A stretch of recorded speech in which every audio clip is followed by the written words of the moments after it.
நாட்டையே உலுக்கிய 2004ஆம் ஆண்டு நடைபெற்ற கும்பகோணம் பள்ளி தீ விபத்தில் உயிர் தப்பிய மாணவி தற்போது 22 ஆண்டுகளுக்கு பிறகு ஊரக வளர்ச்சித்துறை உதவி இயக்குநராக தேர்வாகியிருக்கிறார். 9 ஆண்டுகளாக கடினமான போட்டித் தேர்வுக்கு தயாராகி வந்த நிலையில் தற்போது குரூப் 1 தேர்வில் தேர்ச்சி பெற்று இருப்பது மகிழ்ச்சி அளிப்பதாக தெரிவித்துள்ளார் ஜெனிஃபர். இதுகுறித்து ஜெனிஃபருடன் நமது செய்தியாளர் சுரேஷ்குமார் நடத்திய கலந்துரையாடலை பார்க்கலாம்.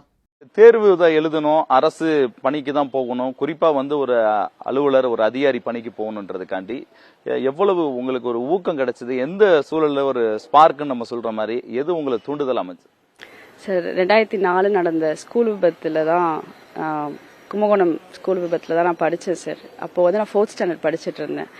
ஸோ அப்போது நாங்கள் தப்பிச்சு வந்துட்டு ராதாகிருஷ்ணன் சார் தான் எங்களுக்கு நிறைய ஹெல்ப் பண்ணாங்க. எங்களுக்கு ஸ்கூல் புக்ஸ்லேருந்து எல்லாமே அவங்க தான் எங்களுக்கு அரேஞ்ச் பண்ணி கொடுத்தாங்க.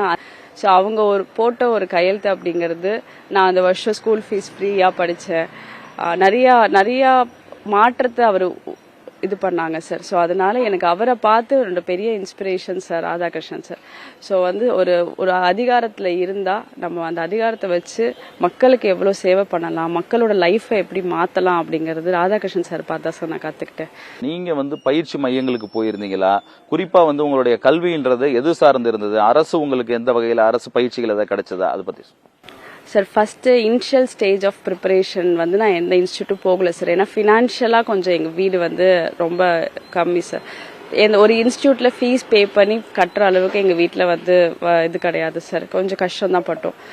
அண்ட் 2024 எனக்கு நான் முதல்வன் மூலமாக நான் அதில் ஸ்காலர்ஷிப் வாங்கினேன் சார். சிவில் சர்வீஸ் எக்ஸாம் படிக்கிறதுக்காக நான் அதில் ஸ்காலர்ஷிப் வாங்கியிருந்தேன். அடையாரில் எஸ்டிஐயில் நான் ஸ்டே பண்ணியிருந்தேன் சார். 8 months ஸ்டே பண்ணியிருந்தேன் சார். அதுக்கப்புறம் தான் இந்த குரூப் 1 கிளியர் பண்ணேன் சார். நான் இன்னைக்கு எங்களோட கண்ணு முன்னாடி அந்த 2004ஆம் ஆண்டு நடந்த அந்த பள்ளி தீ விபத்துன்றது ஒவ்வொரு தமிழகத்தில் கூடிய பலரும் அந்த காலகட்டத்தில் இருந்தவங்களோட மனசுலயும் ஒரு தீயா எரிஞ்சிட்டு இருக்குது, ஒரு பெரிய வேதனையை தரக்கூடியதா இருக்கு. அன்றைய நாள்ல நீங்க உணர்ந்தது என்ன? அது உங்களுக்கு எவ்வளவு பெரிய தாக்கத்தை மனதளவுல ஏற்படுத்தும்? சார், ஜூலை 16, 2004 அந்த 10:30 போல அந்த ஃபயர் ஆக்சிடென்ட் நடந்துச்சு சார். அப்போ நான் அதை ஸ்கூலை விட்டு என் தம்பியை காப்பாற்றணும், என்னோட ஸ்கூல் பசங்கள்லாம் நான் கூட்டிகிட்டு வந்துடணும், என் அத்தை பசங்க என்னோட ஸ்ட்ரீட்டில் இருக்கிற பசங்கள்லாம் படித்தாங்க, அவங்கெல்லாம் கூப்பிட்டு வரணும், அந்த மைண்ட் செட் தான் சார் இருந்துச்சு. கொஞ்ச நாள் போக போக இது எவ்வளோ பெரிய ஒரு விஷயம், 94 குழந்தைங்கிறது எவ்வளோ ஒரு பெரிய விஷயம், யாரோ ஒருத்தரோட அலட்சியத்தால் தான் இவ்வளோ குழந்தைங்க போயிருக்காங்கன்னு எனக்கு அதுக்கப்புறம் தான் சார் புரிய வந்துச்சு. ஸோ அந்த பொறுப்பில் நம்ம வந்ததுக்கப்புறம் நம்ம அந்த அலட்சியத்தை எந்த விதத்துலையும் காட்டிடக்கூடாது. ஒரு குழந்தைங்களோட உயிர் எவ்வளோ முக்கியம் அப்படிங்கிறது எனக்கு அப்போ தான் சார் தெரிஞ்சிச்சு.